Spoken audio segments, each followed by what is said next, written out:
Well, I mean, we stand where we always stood in Jordan. The achievement of Palestinian and Israeli peace is a condition for the achievement of the comprehensive peace that we all want. We are aware of the challenges. We know that the two-state solution is being undermined by, again, illegal measures that will make the viability of that solution completely eroded. As such, we'll continue to work with partners in the region, in Europe, and with the new United States administration that has sent many positive signs thus far to restore hope and move forward. That said, electioneering is a period of elections is a period of stalemate where no major decisions are usually made.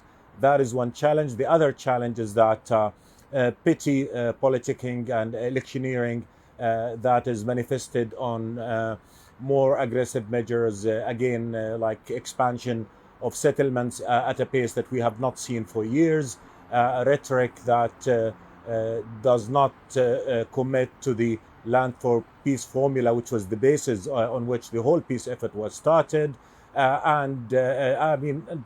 gambling with the right of the peoples of the region and all countries of the region to live in peace and security for, electioneering purposes, putting those agendas ahead of the right of all peoples to live in peace and dignity. So these are major challenges against which the only thing that needs to be done is to continue with explaining that this is playing with fire, that this is dangerous for all parties, Israelis, Palestinians, the region and the world indeed at large.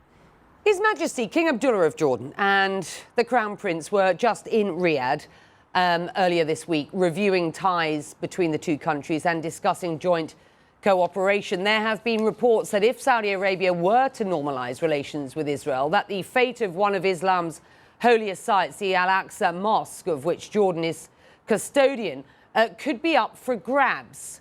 To which you say what? Well, I would say simply I don't see what is the reasoning for this, for these sort of illogical assumptions. The Hashemite custodianship of the Christian and Muslim holy sites in Jerusalem is a historical custodianship that goes back to the great-grandfather of His Majesty the King. It is a custodianship that has the support of all Arab Muslim countries, indeed of the world, because it does an extremely important role in preserving the status quo in the holy sites, preserving the Arab Christian identity of those sites, and preserving and trying to preserve Jerusalem as a city of peace for all. We have excellent relationship with the Saudi Arabia. We do coordinate on the Palestinian issue as we do on other issues, and this coordination continues. So whoever is making this assumption is really not basing them on any reasonable indication or coming from any solid grounds. Rumors are abundant. Such theories of conspiracy are abundant, but the truth is Saudi Arabia does support the Hashemite custodianship, and the Hashemite custodianship as is a historical one that is rooted in history, that is accepted and endorsed by the Palestinians, and that is recognized for its important role by Arabs, Christians and Muslims all over, and the international community indeed. Let me ask you this. Jordan's Crown Prince was meant to visit the Al-Aqsa Mosque this week, but cancelled the trip due to a dispute over security and safety arrangements at the site. What happened, Foreign Minister? Well, what happened is simply that His Royal Highness wanted to go say his prayers at Al-Aqsa Mosque on a holy occasion for Muslims all over, the night of Isra and Mi'raj. It was a religious visit to Al-Aqsa and to some of the churches in Jerusalem as well. We had made arrangement with Israel on in regards to getting to Al-Aqsa. Last minute, Israel reneged on those agreements, tried to change the program, and tried to impose measures that would impose more restrictions on Jerusalemites at such a holy night of worship and peace and sanctity. So His Royal Highness decided he will not go ahead with that visit in order to save